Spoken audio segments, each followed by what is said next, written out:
আসসালামু আলাইকুম। আজকে আপনাদেরকে এমন একটি তথ্য দিব যেটা শুনলে বা জানলে আপনি নিজেও অবাক হবেন। আপনি যদি ইউটিউবে কোরআন তেলাওয়াত শুনে থাকেন তাহলে এই ভিডিওটি আপনার জন্য সতর্কতামূলক। আপনি যদি ইউটিউবে কোরআন তেলাওয়াত শুনে থাকেন তাহলে আপনিও কালা জাদুর শিকার হতে পারেন, ব্ল্যাক ম্যাজিকের শিকার হতে পারেন। তাহলে এখন আপনি আমাকে বলতে পারেন যে ভাই এটার সত্যতা কতটুকু? এটাই মূলত আজকে আমি আপনাদেরকে বলার চেষ্টা করব। গত কিছুদিন আগে সারা আলী নামের একটি ইউটিউব চ্যানেলে বেশ কিছু কোরআন তেলাওয়াত আপলোড করা হয়। তার মধ্যে একটি কোরআন তেলাওয়াত প্রায় 5 ঘন্টার ছিল।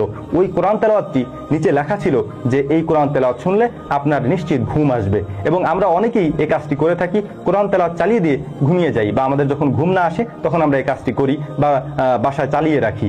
এই ক্ষেত্রে যে বিষয়টি হয়েছে সেইটা হচ্ছে, এই কোরআন তেলাওয়াতটি যখন আরবি এক্সপার্টরা রিসার্চ করেছিল এবং তারা যখন এটা সম্পর্কে জানতে পেরেছিল তখন এটাতে অবাক করার মতো কিছু ঘটনা ঘটেছিল। আর সেই ঘটনাগুলি হচ্ছে, এই কোরআন তেলাওয়াতের পিছনে একটি মেয়ের কণ্ঠ শোনা যাচ্ছিল, যা খুবই অবাক করার মতো একটি বিষয় ছিল। এবং যে ভাষাগুলি ইউজ করা হয়েছিল ওই ভাষাগুলি শুনে অনেকেই অবাক হয়েছেন, যে ভাষাগুলি কালা জাদু বা ব্ল্যাক ম্যাজিকের ক্ষেত্রে ব্যবহার করা হয়। ওই ভিডিও দেখার পরে আরবি এক্সপার্টরা আরো জানিয়েছিলেন এই ভিডিওতে স্পষ্টতই কোরআন তেলাওয়াতের ক্ষেত্রে অনেকগুলি আয়াতকে উলট পালট করা হয়েছে এবং ঘুরিয়ে দেওয়া হয়েছে।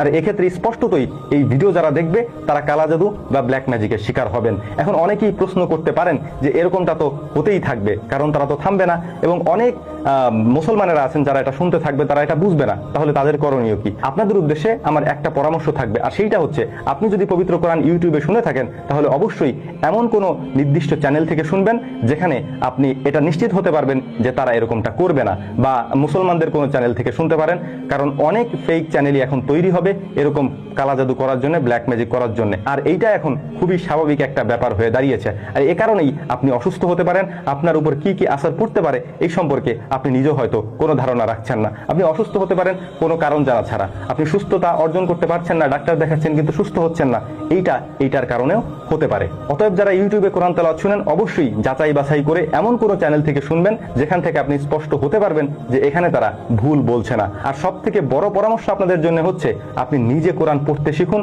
নিজে কোরআন রিসার্চ করতে শিখুন এবং নিজে কোরআনের অর্থ করতে শিখুন। তাহলে আপনি এই ধোকার মধ্যে পড়বেন না ইনশাআল্লাহ। এখন এই বিষয়টি আপনাদেরকে আমি আবারও বলার চেষ্টা করতেছি, সবাইকে সতর্ক করছি, যারা পবিত্র কোরআন ইউটিউব থেকে শুনেন এবং সেখান থেকে শুনে শুনে হয়তো রাতে কেউ ঘুমানোর সময় চালিয়ে রাখেন, অথবা কেউ হাঁটতেছেন চলতেছেন কানের ভিতরে মধ্যে ইয়ারফোন দিয়ে রাখছেন, এভাবে যারা শুনেন তাদের জন্য একটা সতর্কতা। সেইটা হচ্ছে, আমি আবারও বলছি, আবারও রিপিট করছি, নির্দিষ্ট এবং অথেন্টিক এমন কোনো জায়গা থেকে আপনি শুনবেন যেটা একেবারে 100% পিওর, যেখানে কোনো জিনিস মিলানোর কোনো সুযোগ থাকে না। যেমন হারামাইন শরীফের তেলাওয়াত আপনি শুনতে পারেন, এবং সৌদি আরবের আব্দুর রহমান সুদাইসের তেলাওয়াত আপনি শুনতে পারেন।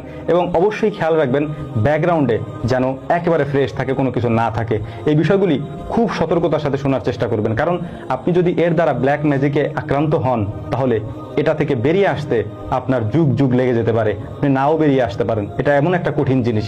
আশা করি এই বিষয়গুলি আল্লাহ তাআলা আমাদেরকে বোঝার তৌফিক দান করবেন, এবং এ ধরনের ফিতনা থেকে আল্লাহ তাআলা আমাদেরকে বেঁচে থাকার তৌফিক দান করবেন, এবং সবাইকে আল্লাহ তাআলা তার নিজ কুদরতের মাধ্যমে হেফাজত করবেন ইনশাআল্লাহ। এই বিষয়গুলি আল্লাহ তাআলা আমাদেরকে বোঝার তৌফিক দান করুন। ওয়া মা তৌফিকি ইল্লা বিল্লাহ, নাসরুম মিনাল্লাহি ফাতহুন কারীব, ওয়া আখিরু দাওয়ানা আনিল হামদুলিল্লাহি রাব্বিল আলামিন। আসসালামু আলাইকুম ওয়া রাহমাতুল্লাহি তাআলা ওয়া বারাকাতুহু।